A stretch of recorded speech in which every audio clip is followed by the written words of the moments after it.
মুসিবতের সময় কেন তুই মুস্কি হাসি দিলি? এই পরিস্থিতিতে কেন তুই হাসলি? বল, মিথ্যা বলবি না। আসিয়া কয় ফেরাউন রে, আমি বললেও তুই বিশ্বাস করবি না। শোন, আমি আমার মালিকের কাছে তোর মতো জালেমের কাছ থেকে ফানা চাই। আমি আমার মালিকরে বলছি, মালিক আপনার পাশে আমার একটা ঘর বানায়া দেন। আমার মালিক এই মুহূর্তে আমার চোখের সামনে আমার জান্নাতটা ধরে রাখছে।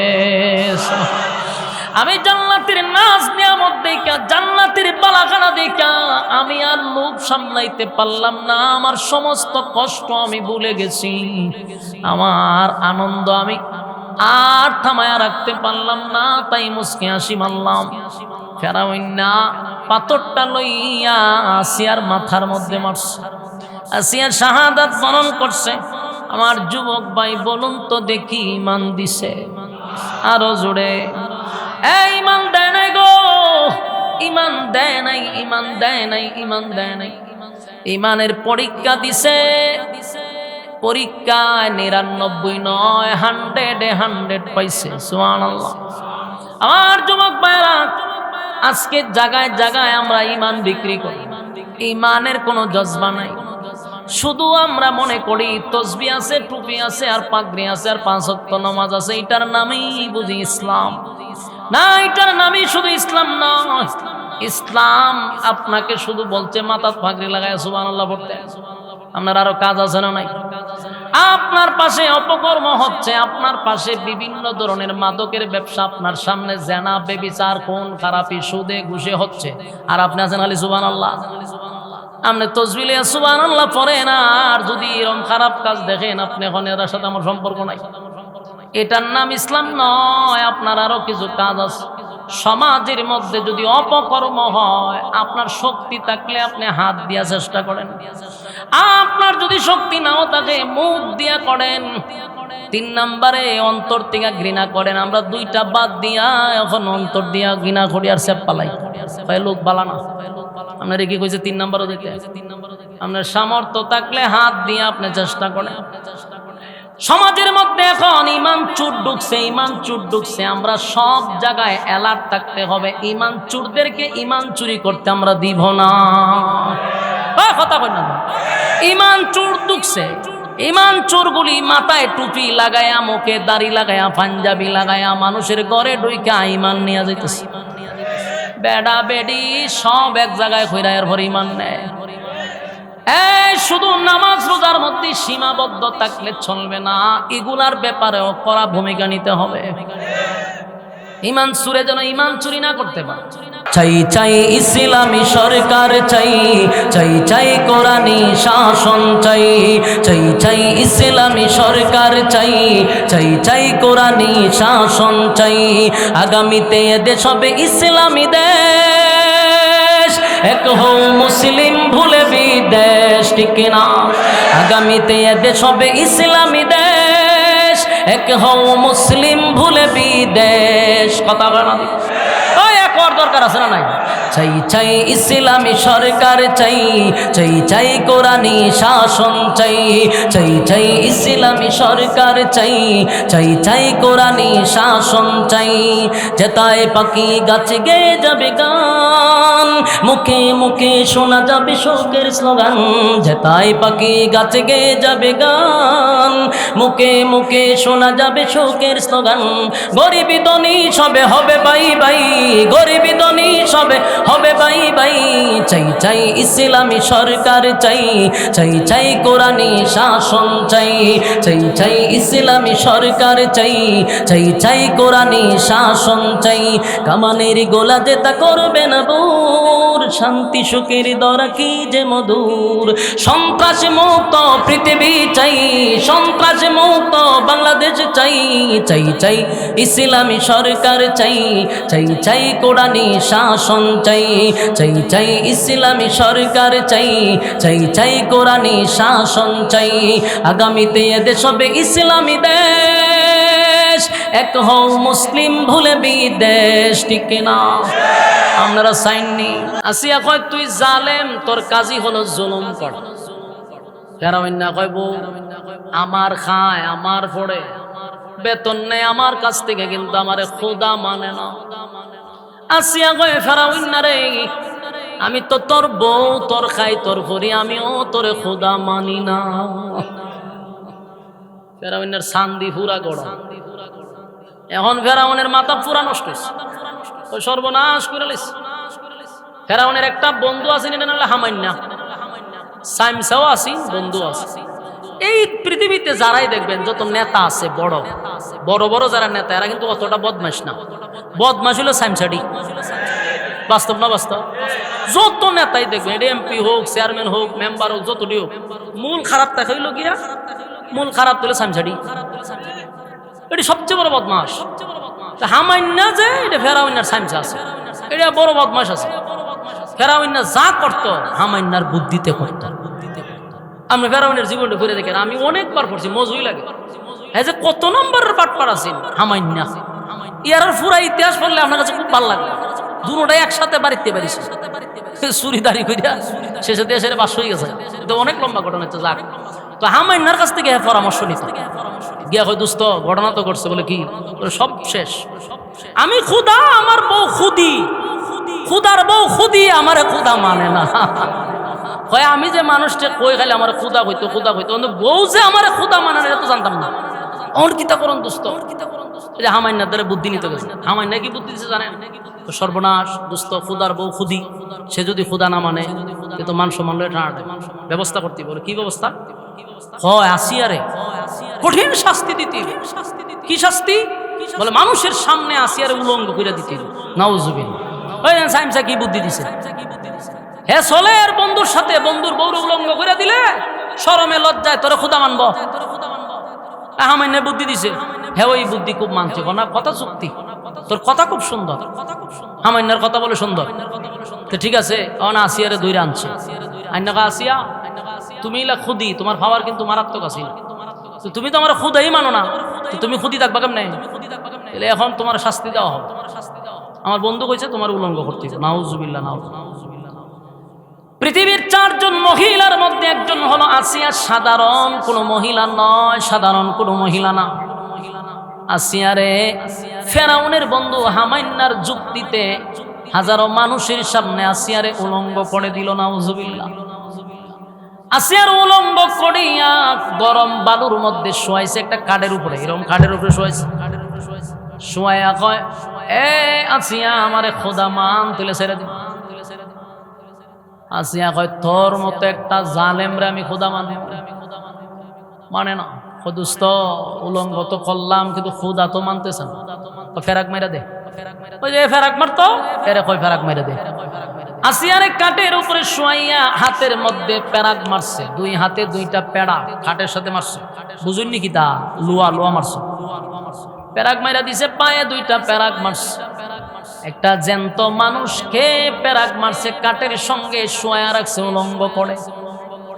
এবার ফেরাউন বারবার গিয়া বলে, বউ এখনো সময় আছে, আমারে খোদা মান, খোদা মান, তুই খুদি হবি।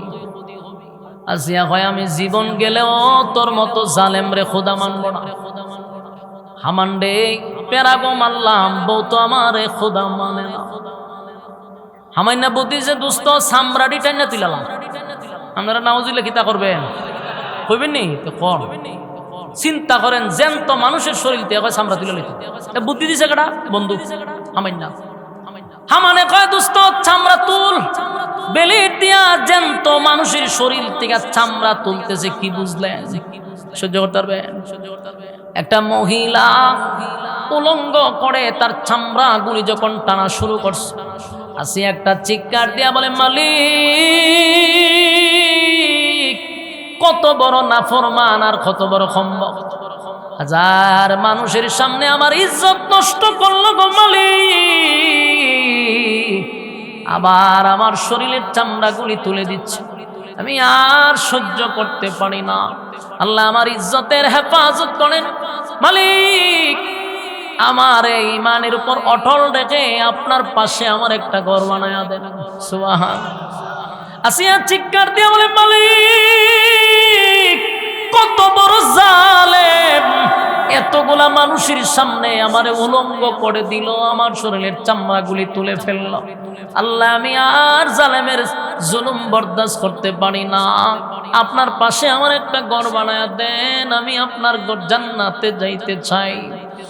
আসিয়ার চোখ দিয়া পানি পড়ে, চামড়া শরীরের তুলে ফেললো। এরপরেও আসিয়া ফেরাউন্নারে খোদা মানে না। আমার না কয় দোস্ত লাভ হবে না, আসিয়ারে পাথর দিয়া মাইরা ফেলা। চিন্তা করেন, বন্ধুর কথা শুই না ফেরাউন পাথর লইয়া গেছে আসিয়ার মাথার সামনে।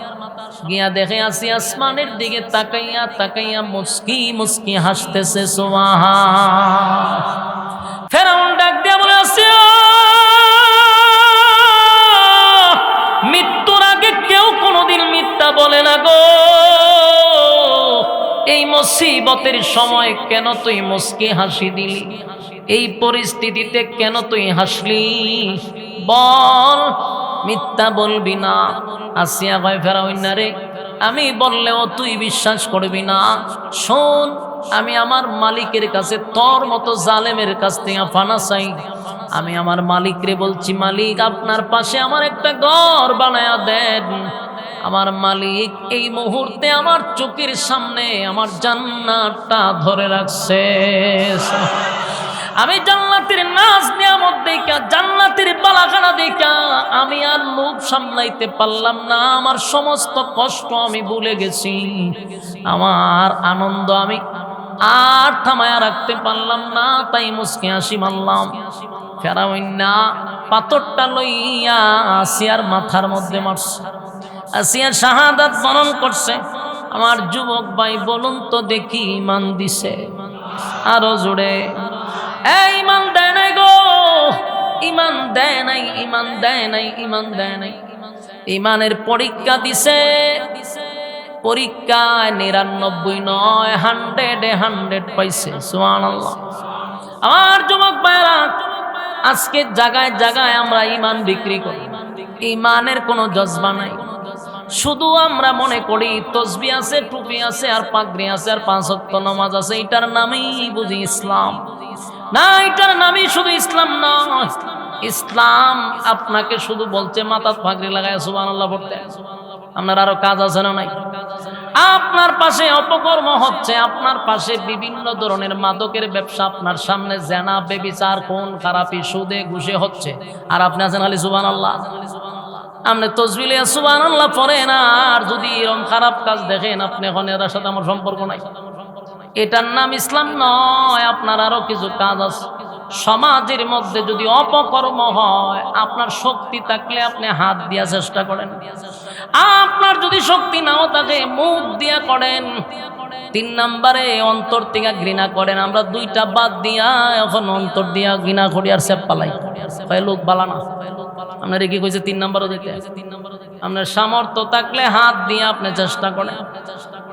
সমাজের মধ্যে এখন ইমান চুর ঢুকছে, ইমান চুর ঢুকছে। আমরা সব জায়গায় অ্যালার্ট থাকতে হবে। ইমান চুরদেরকে ইমান চুরি করতে আমরা দিব না। কথা বল না, ইমান চুর ঢুকছে। ইমান চোরগুলি মাথায় টুপি লাগায়া, মুখে দাড়ি লাগায়া, পাঞ্জাবি লাগায়া মানুষের ঘরে ঢুইকা ইমান নিয়ে যাইতেছে। বেড়া বেডি সব এক জায়গায় কইরা এরপর ইমান নেয়। শুধু নামাজ রোজার মধ্যে সীমাবদ্ধ থাকলে চলবে না, এগুলার ব্যাপারেও কড়া ভূমিকা নিতে হবে। ইমান চুরে যেন ইমান চুরি না করতে পারে। সংখ্যায় যদি কম হন, ইমানি জজবা নিয়ে লামেন, আসমান থেকে সাহায্য আসবে। আপনার ভিতরে থাকতে হবে, আমার এলাকায় কোনো শিরিক আর বেদাত কাজ করতে আমি দিব না। প্রতিজ্ঞা থাকতে হবে, চেষ্টা থাকতে হবে। আপনি এদিকে তাহাজ্জুদ করেন, এদিকে আরেক বেড়াইয়া বেড়া বেড়ি একখানা জমাইয়া ইমান লইয়া যেতেছে, আপনি তসবিহ জপাত আছে। আপনার এই কথা আল্লাহ বলে নাই। আমার যুবক ভাইরা, ইমানের পরীক্ষা আসবে, এতে কোনো সন্দেহ নাই। গরিব অবস্থায় আসতে, আমরা দেশে বেশি গরিব হইলে, অভাব হইলে দেখো আল্লাহ হলে আমারই দেখছে, আর কেউ দেখে না। তো বুঝতে হবে, গরিব অবস্থায়ও মালিক কিন্তু পরীক্ষা নিতে পারে। কথা মানে আবার কাউরে ধনী বানায়, কোটি কোটি কোটি কোটি হাজার কোটি টাকার মালিক। বাংলাদেশে বাড়ি ঘর কইরাও তার হয় না, গুলশান বনানীতে বাড়ি করেও হয় না। দেশের বাহিরে বেগম পাড়ায় বাড়ি করে, তারপরেও হয় না। সুইস ব্যাংকে টাকা রাখে, এরপরও হয় না। এত টাকার মালিক বানাইলো, বুঝতে হবে এটাও তোমার পরীক্ষা। টাকার মালিক হইয়াও তুমি মালিকরে ভুলো কিনা, সেটাও আমার মালিক পরীক্ষা করে। আবার গরিব হইছে, গরিব হইয়াও যদি সর্বহালতে বলো আলহামদুলিল্লাহ, আমার মালিক খুশি হয়ে যায়, ঠিক নেই? যুবক ভাইরা, গরিবী হালতে মালিক পরীক্ষা নেয়। যেমন হাসরের মাঠে বহু মানুষ বলবে আল্লাহ আমি গরিব ছিলাম, গরিব হওয়ার কারণে দিন আনি দিন খাই, দিন আনি দিন খাই, আল্লাহ আমি অভাবের কারণে আপনার গোলামি করতে পারছি না। মানুষ এরকম কথা বলবে। আল্লাহ বলবেন তুই গরিব ছিলি যে আমার ইবাদত বন্দি করার সময় পাইছ না? বলেন না, আল্লাহ খাইলেন করতাম, আমি না খাওয়ানে ফেডের বুকে আমি মাথা ঘুরতে ফিরে যাই। তা আপনার ইবাদত করুন কোন সময়? আমি গরিব আসলাম, এই জন্য আপনার ইবাদত করতে পারিনি। আল্লাহ কইবা আমার আবু বকরের চেয়েও বেশি তুই গরিব ছিলি।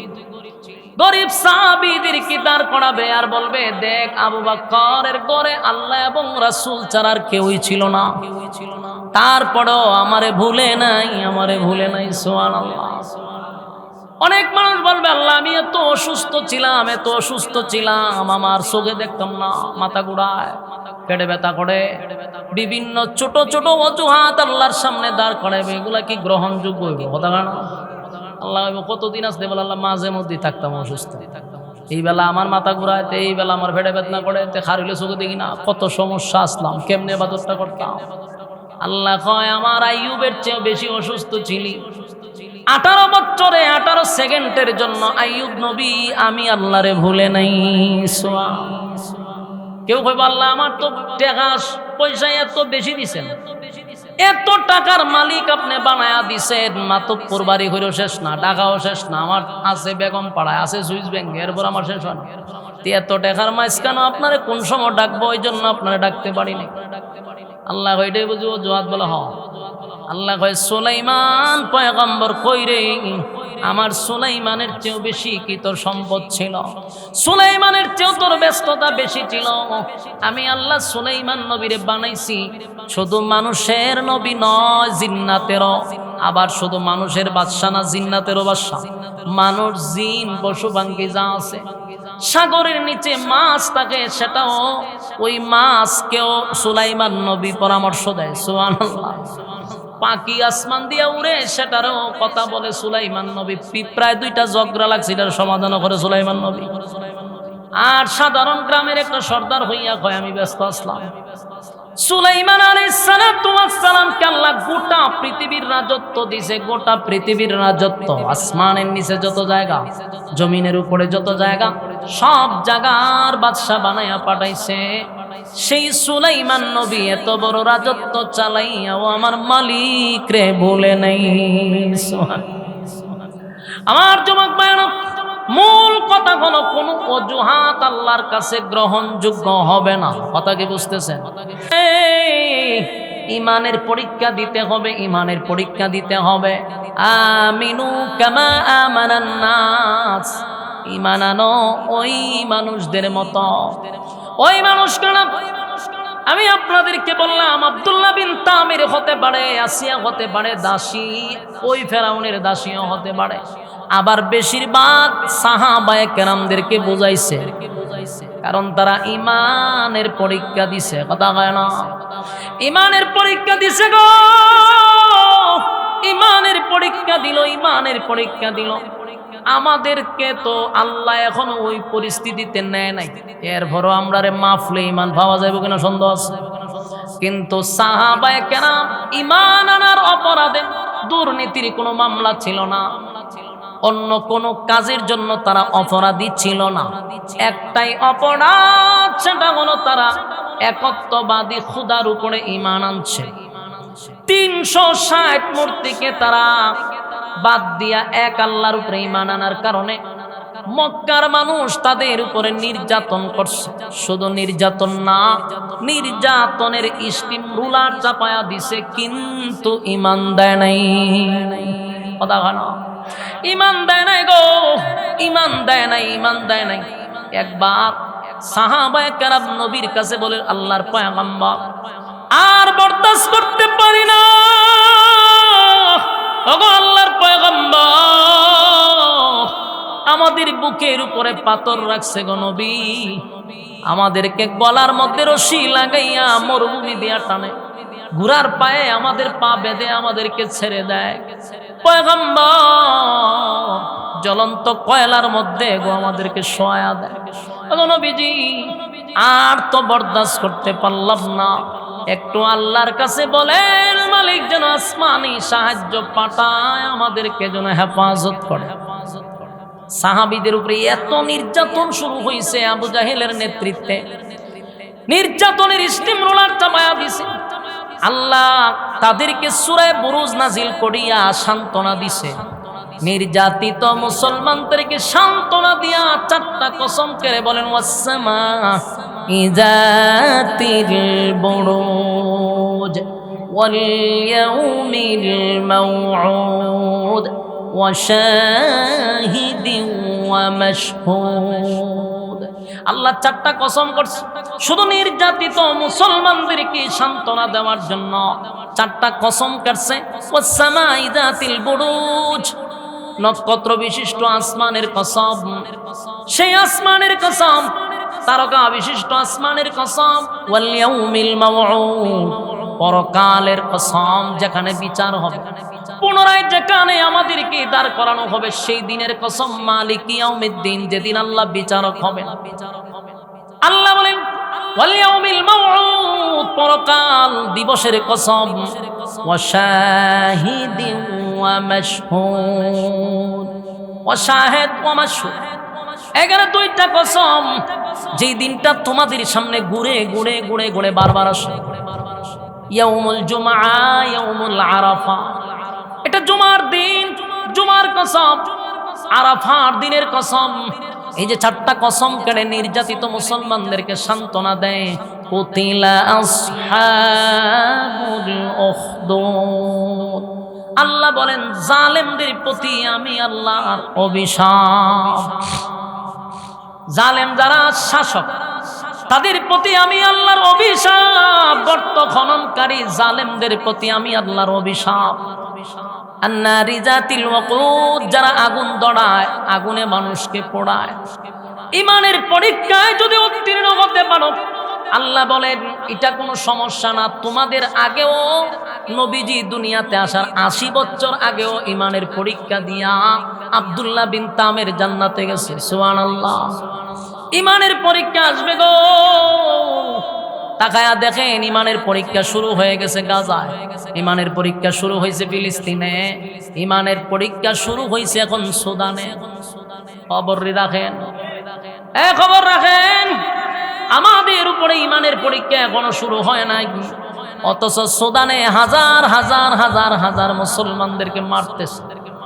গোটা বিশ্ব আজকে চোখ নীরবতা পালন করতেছে। বিশ্ব মিডিয়া আজকে চোখ, কারো জবান দিয়ে কোনো কথা আসে না। মানব অধিকার আজকে তারা কোনো কথা বলে না, অথচ বাংলাদেশে তারা আসার জন্য পাগল হয়ে গেছে। সুদানে মানুষ মানে মারে, তাদের কোনো ভূমিকা নাই, জাতিসংঘের কোনো ভূমিকা নাই, কারণ যে মুসলমান মারে। আবার যদি লাল চামড়া কুত্তাগুলিরে মারতো, দেখতেন গোটা বিশ্ব মিডিয়া পাগল পাগল হয়ে যেত ভাদ্র মাসের মতো।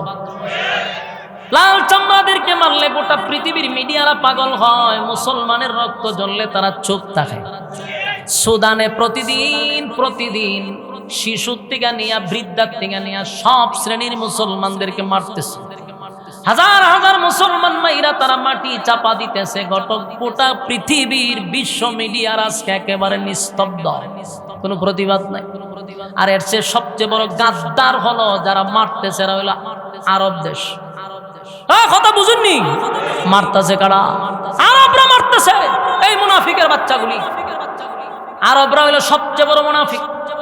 এই মুনাফিক গাদ্দার গুলি সময় সময় বেঈমানদের কাছে বিক্রি হয়। আজকে যদি গোটা পৃথিবীর মুসলমান দেশগুলি এক হইতো, লাল চামড়া কুত্তাগুলি এই পৃথিবীতে রাজত্ব করতে পারতো না। একমাত্র রাজত্ব করে মুসলমানদের মধ্যে মুনাফিকের কারণে। সব জায়গায় মুনাফিক, সব জায়গায় মুনাফিক। বাংলাদেশে মুনাফিক আছে না নাই? আছে না নাই? দাড়িওয়ালা টুপিওয়ালা ও মুনাফিক আছে না নাই? কি ধরনের বেশ দইরা খার হয় বোঝা যায় জাতির সবচেয়ে বড় রাহবার, কিন্তু জাগাত পোল্টি মেরা গাদ্দারি মানে আছে না নাই? এই মুনাফিকদের পাল্লায় পড়া যাবে না, মুনাফিকদের পাল্লায় পড়া যাবে না, কারণ যুগে যুগে ইসলামের ক্ষতি করছে শুধুমাত্র মুনাফিকরা। কথা কেন? আব্দুল্লাহ বিন সাবাহ এটা মুনাফিক ছিল, বেশ ধরছিল মুসলমান। আব্দুল্লাহ বিন আরেকজন আছে সবচেয়ে বড় মুনাফিক আব্দুল্লাহ ইবনে সাবাহ, একটা হলো উবাই ইবনে সুলুল, এরাও মুনাফিক, বেশ ছিল বড়, পাগড়ি ছিল মাথায়, মুখে ছিল দাড়ি, শরীরে ছিল পাঞ্জাবি। যুগে যুগে গাদ্দাররা ইসলামের 12টা বাজাইতেছে, কথা হয় না? আজকেও বাংলাদেশে বহু গাদ্দাররা ইসলামের 12টা বাজাইতেছে। যুবক ভাইরা, আমরা ভুলি দেই আগামীর বাংলাদেশ ইসলামের বাংলাদেশ। মানলাম এই স্লোগান দিয়া হবে না, আগে সব টুপিওয়ালা এক মাঠে আসতে হবে। ওই কথা কই নাতি, আমনেস্টি যে আমি হারিয়ে এখন বক্তব্য দিলাম আগামীর বাংলাদেশ ইসলামের বাংলাদেশ, তা আমি এক হই না কেন? আমার এক হতে হবে, এক প্ল্যাটফর্মে আসতে হবে।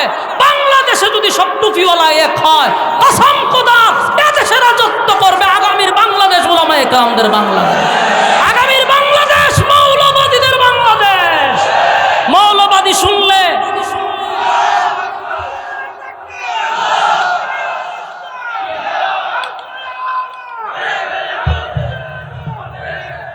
আগামীর বাংলাদেশ ইসলামের বাংলাদেশ স্লোগান দিলেই চলবে না, আগে টুপিওয়ালারা এক হতে হবে। টুপিওয়ালা এক না, এতে খারালি আপনি হইবে। যারা মৌলবাদ বলে এরাই যদি আগামীতে মৌলবীরা এক হয়, আমি চ্যালেঞ্জ করলাম আগামীর বাংলাদেশটা মৌলবাদদের হবে। কি মৌলবী হলে চুলকায়? এই বাংলাদেশে আলেমদেরকে মাইনাস করে অতীতেও কেউ রাজত্বে থাকতে পারে নাই, ভবিষ্যতেও থাকতে পারবে না। কিন্তু আমার একটা বক্তব্য প্রতিদিন বলতে থাকি, আমরা যেন জাতির কাছে টিস্যু না হই। আমরা আমাদেরকে মানুষ প্রয়োজনে ব্যবহার করবে কেন, আমাদের কাছে পরামর্শ নিতে আসতে হবে। আমরা কেন তোমাদের টিস্যু হইতে যাব? আমাদেরকে কেন ইউজ করবা? বারবার মৌলবীদেরকে টিস্যুর মতো ব্যবহার করে। আমরা টিস্যু নয়, আমাদের কাছে আসতে হবে, আমাদের কাছে মাথা নত করতে হবে। এদেশে থাকতে গেলে আলেমদেরকে মাইনাস করে স্বপ্ন দেখবেন না, কারণ বাংলাদেশের সব মানুষ কোনো না কোনো কাজে আলেমদের সাথে জড়িত। আপনি এটা কিভাবে ম্যানেজ করবেন? এই যে রাজনগরের মসজিদ ইমাম সাহেব, এই ইমাম সাহেবের অধীনে পুরা রাজনগর, কথা কই না করে। মহিষপুরের ইমামের সাথে সব মহিষপুরের মানুষ জড়িত, প্রত্যেকটা 68,000 গ্রাম বাংলার মানুষ কোনো না কোনো আলেমদের সাথে জড়িত। তাহলে যে কোনোভাবে হোক, ডাইরেক্ট হোক ইনডাইরেক্ট হোক, আলেমদের সাথে মানুষ জড়িত। আপনি আলেম মাইনাস করবেন কেমনে? যদি আলেম মাইনাস করার স্বপ্ন দেখেন তাহলে স্বপ্ন ভুলে যান। যদি টুপিওয়ালা এক হয়, কসম খোদার বাংলাদেশ আমাদের হাতে, ঠিক কিনা বলেন? হ্যাঁ, কথা কেন? আমরা শাসনও চাই, ইসলামিক শাসন, ঠিক কিনা বলেন?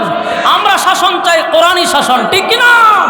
চাই চাই ইসলামী সরকার চাই, চাই চাই কোরআনী শাসন চাই, চাই চাই ইসলামী সরকার চাই, চাই চাই কোরআনী শাসন চাই।